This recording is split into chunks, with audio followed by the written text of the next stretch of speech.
Hello, and welcome to Bite at a Time Books, where we read you your favorite classics, one bite at a time. I am your guest host, Josh Svaleson, and today we will be continuing A Christmas Carol by Charles Dickens. Chapter 4, The Last of the Spirits. The phantom slowly, gravely, silently approached. When it came near him, Scrooge bent down upon his knee, for in the very air through which the spirit moved, it seemed to scatter gloom and mystery. It was shrouded in a deep black garment, which concealed its head, its face, its form, and left nothing of it visible save one outstretched hand. But for this it would have been difficult to detach its figure from the night, separate the darkness by which it was surrounded. He felt that it was tall and stately when it came beside him, and that its mysterious presence filled him with a solemn dread. He knew no more, for the spirit neither spoke nor moved. "I am in the presence of the ghost of Christmas yet to come," said Scrooge. The spirit answered not, but pointed onward with its hand. "You are about to show me shadows of the things that have not happened, but will happen in the time before us," Scrooge pursued. "Is that so, spirit?" The upper portion of the garment was contracted for an instant in its fold, as if the spirit had inclined its head. That was the only answer he received. Although well used to ghostly company by this time, Scrooge feared the silent shape so much that his legs trembled beneath him, and he found that he could hardly stand when he was prepared to follow it. The spirit paused a moment, as observing his condition and giving him time to recover. But Scrooge was all the worse for this. It thrilled him with a vague, uncertain horror to know that behind the dusty shroud there were ghostly eyes intently fixed upon him, while he, though he outstretched his own to the utmost, could see nothing but a spectral hand in one great heap of black. "Ghost of the future!" he exclaimed. "I fear you more than any spectre I have seen. But as I know your purpose is to do me good, and I hope to live to be another man from what I was, I am prepared to bear you company, and do it with a thankful heart. Will you not speak to me?" It gave him no reply. The hand was pointed straight before them. "Lead on," said Scrooge. "Lead on. The night is waning fast, and it is precious time to me, I know. Lead on, spirit." The phantom moved away as it had come towards him. Scrooge followed in the shadow of its dress, which bore him up, he thought, and carried him along. They scarcely seemed to enter the city, for the city rather seemed to spring up about them, and encompass them of its own act. But there they were in the heart of it, on 'change amongst the merchants who hurried up and down, and chinked the money in their pockets, and conversed in groups, and looked at their watches, and trifled thoughtfully with their great gold seals, and so forth, as Scrooge had seen them often. The spirit stopped beside one little knot of business men. Observing that the hand was pointed to them, Scrooge advanced to listen to their talk. "No," said a great fat man with a monstrous chin. "I don't know much about it either way. I only know he's dead." "When did he die?" inquired another. "Last night, I believe." What was the matter with him?" asked a third, taking a vast quantity of snuff out of the very large snuff-box. "I thought he'd never die." "God knows," said the first, with a yawn. "What has he done with his money?" asked a red-faced gentleman with a pendulous expression on the end of his nose that shook like the gills of a turkey cock. "I haven't heard," said the man with the great large chin, yawning again. "Left it to his company, perhaps. He hasn't left it to me, that's all I know." This pleasantry was received with a general laugh. "It's likely to be a cheap funeral," said the same speaker, "for upon my life I don't know anybody to go to it. Suppose we make up a party and volunteer." "I don't mind if a lunch is provided," observed the gentleman with the excrescence on his nose, "but I must be fed if I make one." Another laugh. "Well, I am the most disinterested among you all," said the first speaker, "for I never wear black gloves and I never eat lunch. but I'll go offer to it, if anybody else will. Will I come to think of it, I'm not sure at all if I wasn't his most particular friend, for we used to stop and speak whenever we met. Bye-bye. Speakers and listeners strolled away and mixed with other groups. Scrooge knew the men and looked toward the spirit for an explanation. The spirit glided into a street, its finger pointed to two persons meeting. Scrooge listened again, thinking that the explanation might lie here. He knew these men perfectly. They were men of business, very wealthy, and of great importance. He had made a point of always standing well in their esteem, in a business point of view, that is, strictly on points of business. "How are you?" said one. "How are you?" returned the other. "Well," said the first. "Old Scratch has got his own at last, eh?" "So I'm told," said the second. "Cold, isn't it?" "Seasonable for Christmas time. You're not a skater, I suppose?" No, something else to think of. Good morning." Not another word. That was their meeting, their conversation, and their parting. Scrooge was at first inclined to be surprised that the spirit should attract importance to conversations apparently so trivial. But feeling assured that they must have some hidden purpose, he set himself to consider what it was likely to be. They could scarcely be supposed to have any bearing on the death of Jacob, his old partner, for that was past, and this ghost's province was the future. Nor could he think of anyone immediately connected with himself to whom he could apply them. But nothing doubting that to whomsoever they applied, they had some latent moral for his own improvement, he resolved to treasure up every word he heard and everything he saw, and especially to observe the shadow himself when it appeared, for he had an expectation that the conduct of his future self would give him the clue he missed, and would render the solution of these riddles easily. He looked about in that very place for his own image, but another man stood in his accustomed corner, and though the clock pointed to his usual time of day for being there, he saw no likeness of himself among the multitudes that poured in through the porch.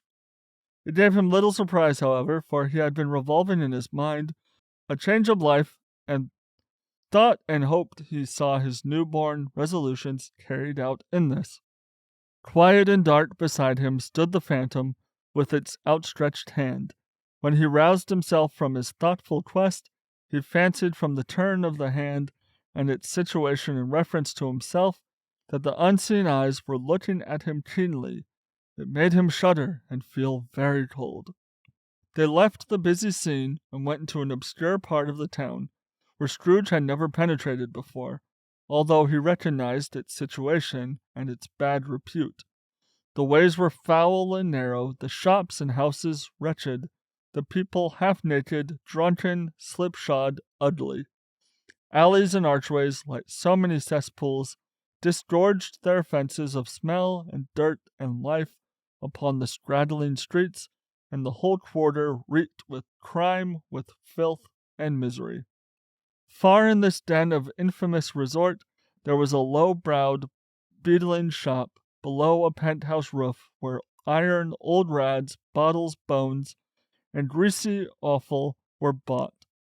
Upon the floor within were piled up heaps of rusty keys, nails, chains, hinges, files, scales, weights, and refuse iron of all kinds. Secrets that few would like to scrutinize were bred and hidden in mountains of unseemly rads, masses of corrupted fat, and scruples of bones. Sitting in among the wares he dealt in by a charcoal stove, made of old bricks, was a gray-haired rascal, nearly 70 years old of age, who had screened himself from the cold air without by a frosty curtaining of miscellaneous tatters hung upon a line, and smoked his pipe in all the luxury of calm retirement. Scrooge and the phantom came into the presence of this man, just as a woman with a heavy bundle slunk into the shop. But she had scarcely entered when another woman, similarly laden, came in too, and she was closely followed by a man in faded black, who was no less startled by the sight of them than they had been upon the recognition of each other. After a short period of blank astonishment, in which the old man with the pipe had joined them, they all three burst into a laugh. "Let the chairwoman alone to be the first," cried she who had entered first. "Let the laundress alone be the second, and let the undertaker's man alone to be the third. Look here, old Joe, here's a chance. If we haven't all three met here without meaning it." "You couldn't have met in a better place," said old Joe, removing his pipe from his mouth. "Come into the parlor. You were made free of it long ago, you know, and other two aren't strangers. Stop till I shut the door of the shop. Ah, how it reeks! There ain't such a rusty bit of metal in the place as its own hinges, I believe, and I'm sure there's no such old bones here as mine. Ha ha! We're all suitable to our calling, and we're well matched. Come into the parlor, come into the parlor." The parlor was the space behind the screen of rads. The old man raked the fire together with an old stair rod, and having trimmed his smoky lamp, for it was night, with the stem of his pipe, put it in his mouth again. While he did this, the woman who had already spoken threw her bundle on the floor and sat down in a flaunting manner on a stool, crossing her elbows on her knees and looking with a bold defiance at the other two. What odds then, Mrs. Dilber?" said the woman. "Every person has a right to take care of themselves. He always did." "That's true indeed," said the laundress. "No man more so." "Why, then, don't stand staring as if you were afraid, woman. Who's the wiser? We're not going to pick holes in each other's coats, I suppose." "No, indeed," said Mrs. Dilber and the man together. "We should hope not." "Very well, then," cried the woman. "That's enough. Who's the worse for the loss of a few things like these? Not a dead man, I suppose." "No, indeed," said Mrs. Dilber, laughing. "If he wanted to keep him after he was dead, a wicked old screw," pursued the woman, "why wasn't he natural in his lifetime? If he had been, he'd have somebody to look after him when he was struck with death, instead of lying gasping out at his last there, alone by himself." "It's the truest words that ever was spoke," said Mrs. Dilber. "It's a judgment on him." "I wish it was a little heavier judgment," replied the woman. "And it should have been, you may depend on it, if I could have laid my hands on anything else. Open that bundle, old Joe, and let me know the value of it. Speaking out plain, I'm not afraid to be the first, nor afraid for them to see it. We know pretty well that we were helping ourselves before we met here. I believe it's no sin. Open the bundle, Joe." But the gallantry of her friends would not allow of this, and the man in the faded black, mounting the breech first, produced his blunder. It was not extensive. A seal or two, a pencil case, a pair of sleeve buttons, and a brooch of no great value were all. They were severely examined and appraised by old Joe, who chalked the sums he was disposed to give for each upon the wall and added them up into a total when he found there was nothing more to come. "That's your account," said Joe, "and I wouldn't give another sixpence if I was to be boiled for not doing it. Who's next?" Mrs. Dilber was next. Sheets and towels, a little wearing apparel, 2 old-fashioned silver teaspoons, a pair of sugar tongs, and a few boots. Her account was stayed on the wall in the same manner. "Always give too much to the ladies. It's a weakness of mine, and that's the way I ruin myself," said old Joe. "That's your account. If you asked me for another penny, and made it an open question, I'd repent of being so liberal, and knock off half a crown." "And now undo my bundle, Joe," said the first woman. Joe went down on his knees for the greater convenience of opening it, and having unfastened a great many knots, dragged out a large heavy roll of some dark stuff. "What do you call this?" said Joe. "Bed curtains." "Ah," returned the woman, laughing and leaning forward on her crossed arms. "Bed curtains." "You don't mean to say that you took 'em down, rings and all, with him lying there?" said Joe. "Yes, I do," replied the woman. "Why not?" "You were born to make your fortune," said Joe, "and you'll certainly do it." "I certainly shan't hold my hand when I can get anything in it by reaching out for the sake of such a man as he was. I promise you, Joe," returned the old woman coldly. "Don't drop that oil upon the blankets now." "His blankets?" "Who else's do you think?" replied the woman. "He isn't likely to take cold without 'em, I dare say." "I hope he didn't die of anything catching, eh?" said old Joe, stopping in his work and looking up. "Don't you be afraid of that," returned the old woman.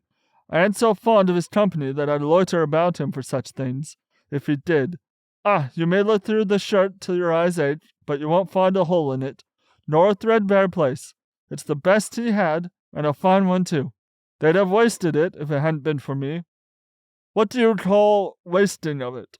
asked Joe. "Putting it on to be buried in, to be sure," replied the woman with a laugh. "Somebody fool enough to do it, but I took it off again.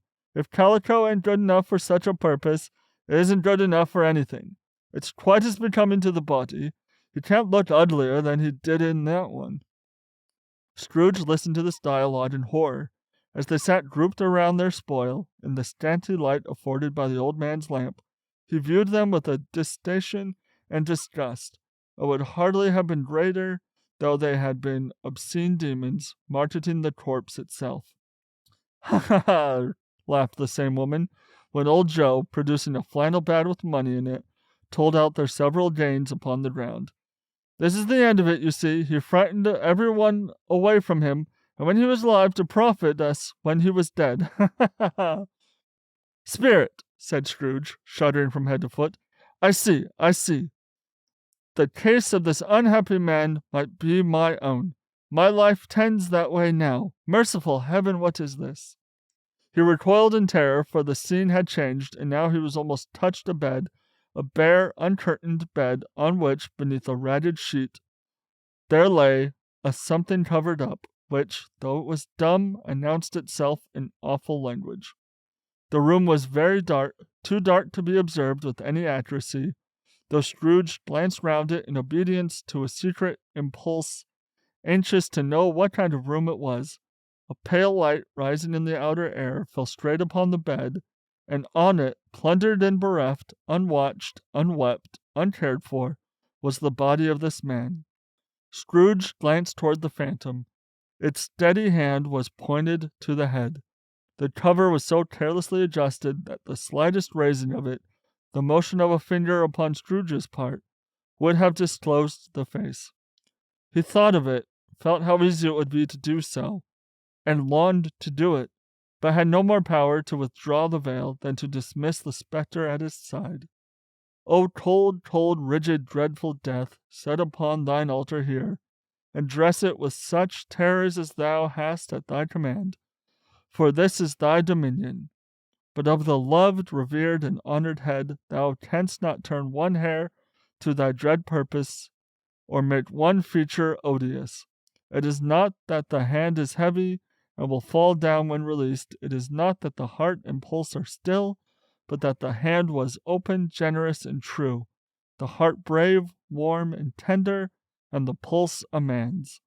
Strike, shadow, strike, and see his good deeds springing from the wound to sow the world with life immortal." No voice pronounced these words in Scrooge's ears, and yet he heard them when he looked upon the bed. He thought, if this man could be raised up now, what would be his foremost thoughts? Avarice, hard dealing, griping cares? They had brought him to such a rich end, truly. He lay in the dark, empty house with not a man, a woman, or a child to say that he was kind to me in this or that, and for the memory of one kind word I will be kind to him. A cat was tearing at the door, and there was a sound of gnawing rats beneath the hearthstone. What they wanted in the room of death, and why they were so restless and disturbed, Scrooge did not dare to think. "Spirit," he said, "this is a fearful place. In leaving it, I shall not leave its lesson. Trust me. Let us go." Still the ghost pointed with an unmoving finger to the head. "I understand you," Scrooge returned, "and I would do it if I could. But I have not the power, Spirit. I have not the power." Again it seemed to look upon him. "If there is any person in the town who feels emotion caused by this man's death," said Scrooge, quite agonized, "show that person to me, Spirit. I beseech you." Phantom spread his dark robes before him for a moment, like a wing, and withdrawing it revealed a room by daylight where a mother and her children were. She was expecting someone, and with such anxious eagerness, for she walked up and down the room, staring at every sound, looking up from the window, glanced at the clock, tried, but in vain, to work with her needle, and could hardly bear the voices of the children in their play. At length the long-expected knock was heard. She hurried to the door and met her husband, a man whose face was careworn and depressed, though he was young. There was a remarkable expression in it now, a kind of serious delight of which he felt ashamed, and which he struggled to repress. He sat down to the dinner that had been hoarding for him by the fire, and when she asked him faintly what news, which was not until after a long silence, he appeared embarrassed how to answer. "Is it good," she said, "or bad, to help him?" "Bad," he answered. "We are quite ruined." No, there is hope yet, Caroline." "If he relents," she said, amazed. "There is. Nothing is past hope. If such a miracle has happened." "He is past relenting," said her husband. "He is dead." She was a mild, impatient creature, if her face spoke truth, but she was thankful in her soul to hear it, and she said so, with clasped hands. She prayed forgiveness the next moment, and was sorry, but the first was the emotion of her heart. "What was the half-drunken woman who I told you of last night said to me when I tried to see him and obtained a week's delay, and what I thought was a mere excuse to avoid me turns out to have been quite true. He was not only very ill, but dying then. To whom will our debt be transferred? I don't know, but before that time we shall be ready with the money, and even though we were not, it would be a bad fortune indeed to find so merciless a creditor in his successor. You may sleep tonight with light hearts, Caroline." Yes, sadly, it as they would, their hearts were lighter. The children's faces, hushed and clustered round to hear what they so little understood, were brighter, and it was a happier house for this man's death. The only emotion that the ghost could show him, caused by event, was one of pleasure. "Let me see some tenderness connected with the death," said Scrooge, "or that dark chamber spirit which we left just now will be for ever present to me." The ghost conducted him through several streets familiar to his feet. As they went along, Scrooge looked here and there to find himself, but nowhere was he to be seen. They entered poor Bob Cratchit's house, the dwelling he had visited before, and found the mother and children seated round the fire. Quiet, very quiet.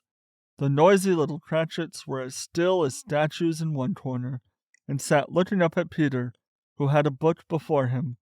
The mother and her daughters were engaged in sewing, but surely they were very quiet. And he took a child and set him in the midst of them. Where had Scrooge heard these words? He had not dreamed them. The boy must have read them out as he and the spirit crossed the threshold. Why did he not go on? The mother laid her work upon the table and put her hand up to her face.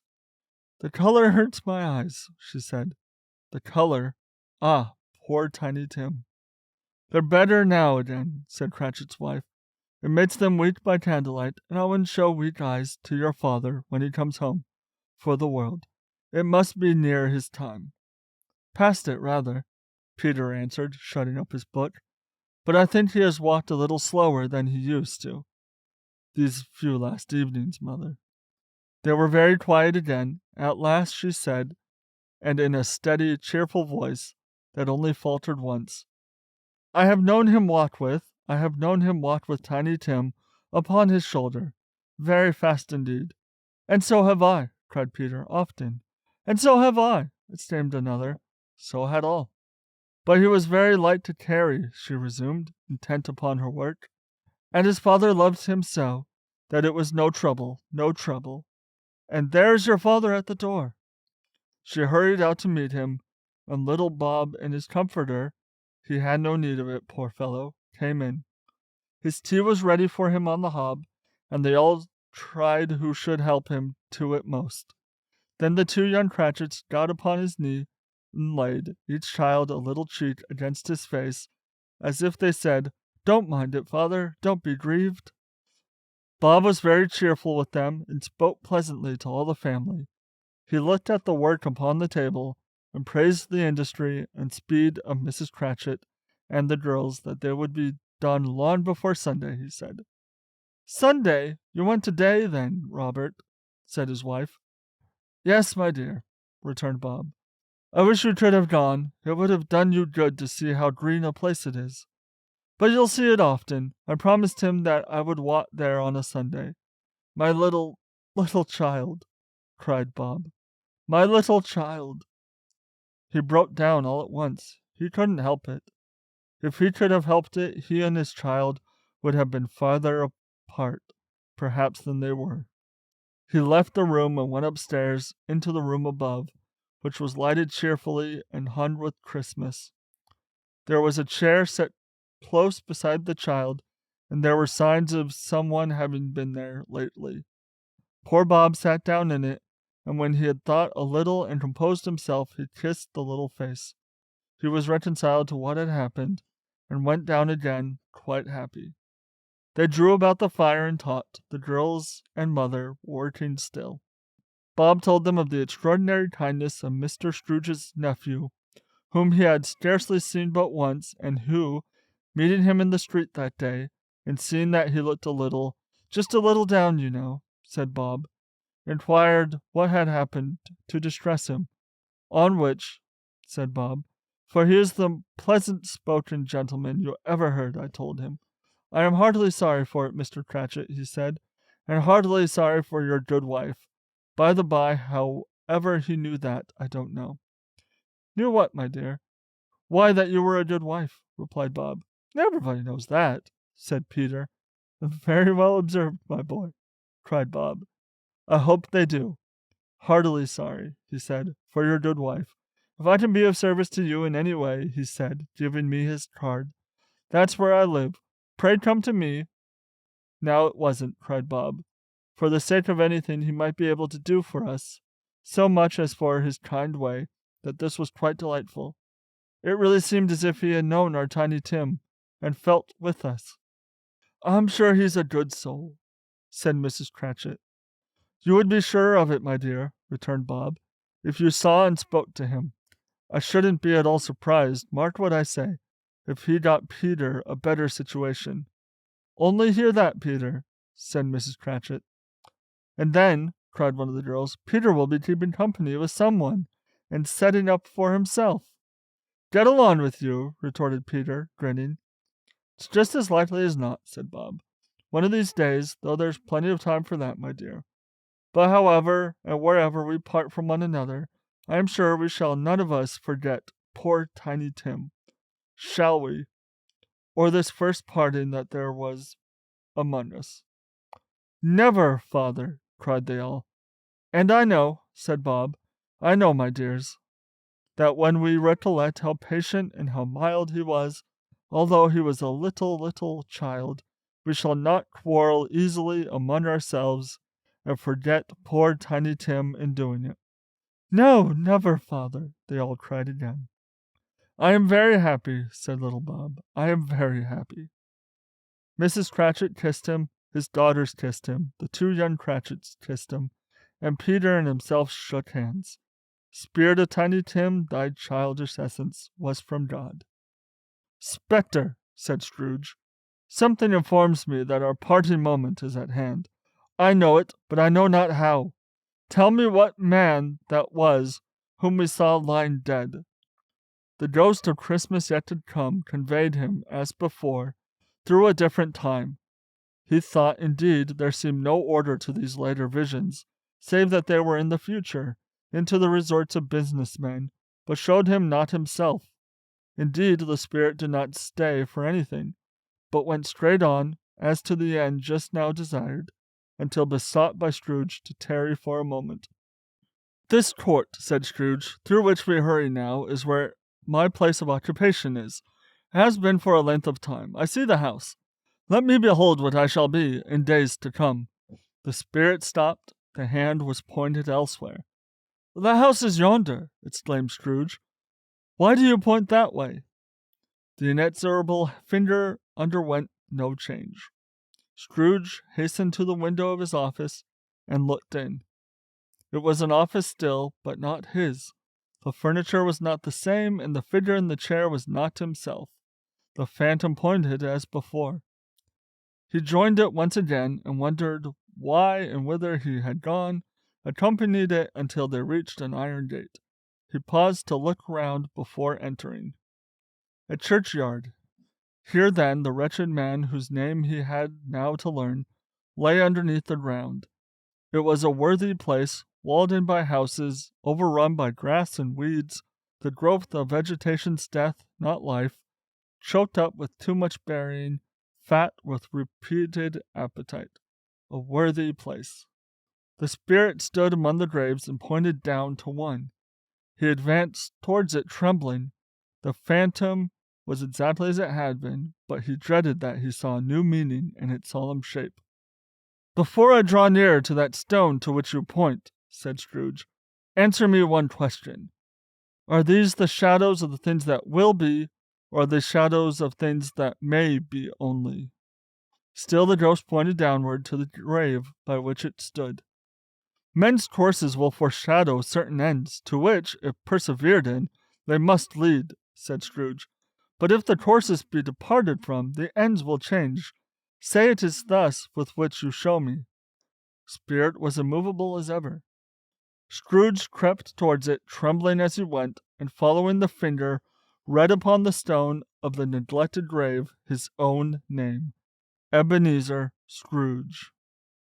"Am I that man who lay upon the bed?" he cried, upon his knees. The finger pointed from the grave to him and back again. "No, Spirit! Oh, no, no!" The finger still was there. "Spirit!" he cried, tightly clutching at its robe. "Hear me! I am not the man I was. I will not be the man I must have been but for this intercourse. Why show me this, if I am past all hope?" For the first time the hand appeared to shake. "Good Spirit," he pursued, as down upon the ground he fell before it, "your nature intercedes for me, and pities me. Assure me that I yet may change these shadows you have shown me, by an altered life." The kind hand trembled. "I will honor Christmas in my heart, and try to keep it all the year. I will live in the past, the present, and the future. The spirits of all three shall strive within me. I will not shut out the lessons they teach. Oh, tell me I may sponge away the writhing on this stone." In his agony he caught the spectral hand. It sought to free itself, but he was strong in his entreaty, and detained it. The spirit, stronger yet, repulsed him. Holding up his hands in a last prayer to have his fate reversed, he saw an alteration in the phantom's hood and dress. It shrunk, collapsed, and dwindled down into a bedpost. Thank you for joining Bite at a Time Books. Today, while we read a bite of your favorite classics. If you enjoyed today's bite, please drop us a review on your favorite podcast platform. Also, be sure to check out our website, www.biteatatimebooks.com, or all the social media at Bite at a Time Books. Again, I have been your host, Josh Svaleson, and I hope you come back tomorrow while we take the next bite of A Christmas Carol.